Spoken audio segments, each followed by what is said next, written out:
मचावे, तोहर पायल मचावे शोर। अब सुना रानी दिल दिला झक झोर। अब सुना रानी ओठवा के लाली अखिया के कजरा जान मरे कन बाली।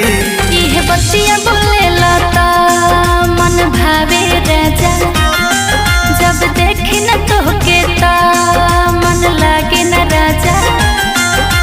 जल्दी से हमरा के अपन बना ला, बहिया में हमरा राजा। इहे बतिया बोलेलू त निक लागे रानी। इहे बतिया बोलेला त मन भावे राजा।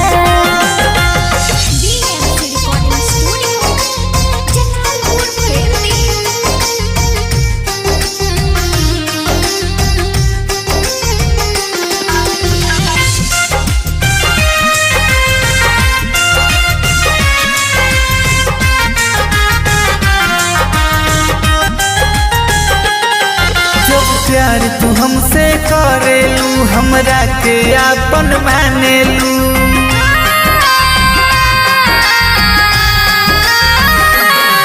जब प्यार तू हमसे करेलू हमरा के आपन मानेलू। हम तो तोहरे पे मरीला का तू हमरा पे मरेलू।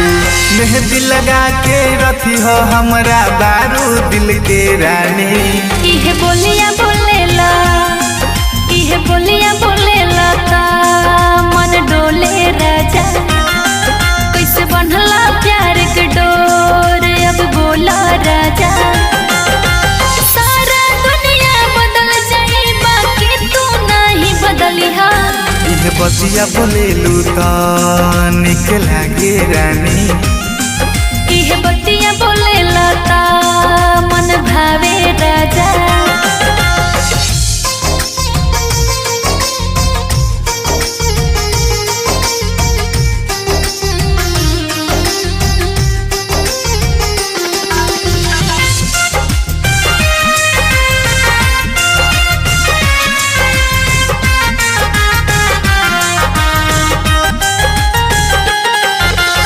फूलल के सिया भावेला मनवा में प्रीति जगावेला।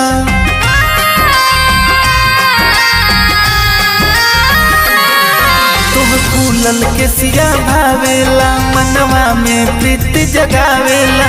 जब तोहरा के ना देखी तो यह केला में तर पावेला।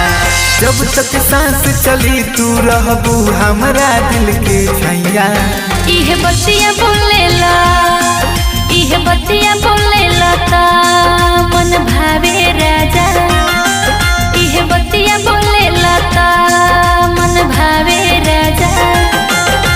जल्दी से अपने बना के बैठा लो अपना दिल के छैया।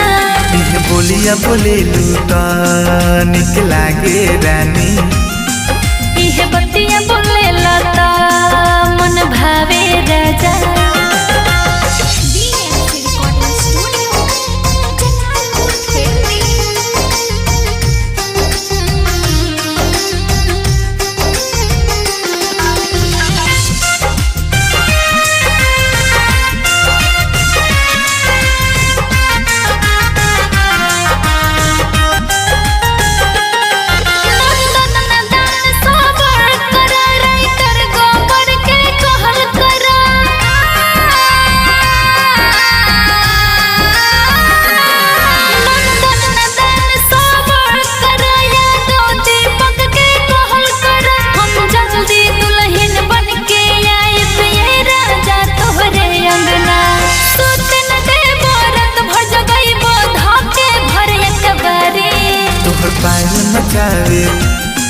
तोहर पायल मचावे शोर। अब सुना रानी तोहर पायल मचावे शोर। अब सुना रानी होठवा के लाली अखिया के कजरा जान मरे कन बाली। इहे बतिया बोलेला त मन भावे राजा। इहे बतिया बोलेला त मन भावे